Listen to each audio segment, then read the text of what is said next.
Et on est avec Grégory Vaillant qui a créé Comme il vous plaira. C'est une agence immobilière où on choisit la com qu'on veut donner à son agent et on vous donne pas toujours zéro. Non, on ne donne pas toujours zéro. Non, les gens sont plutôt honnêtes et décident finalement du montant de ma commission en fonction de leur degré de satisfaction.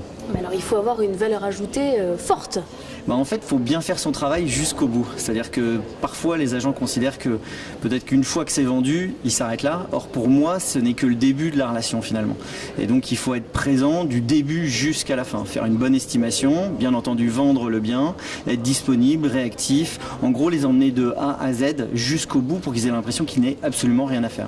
Vous proposez une fourchette quand même, donnez-moi entre 2 et il Oui. y a un plafond minimum, Alors, un seuil le seuil minimum, c'est 0,5. Donc, c'est vraiment pas grand-chose. Et le maximum, c'est 5%.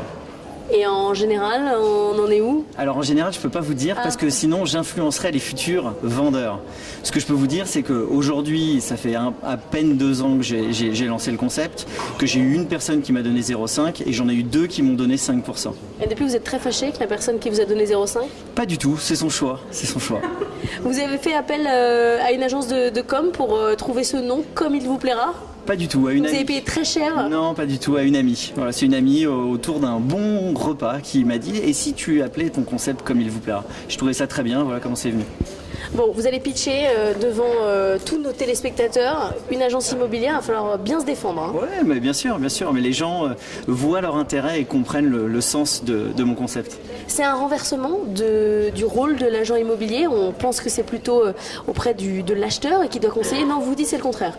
Oui, en fait, c'est un renversement plutôt sur le pouvoir. C'est-à-dire que parfois, on a l'impression que les agents immobiliers imposent la vente. Là, en l'occurrence, c'est le vendeur qui choisit, qui décide de A à Z.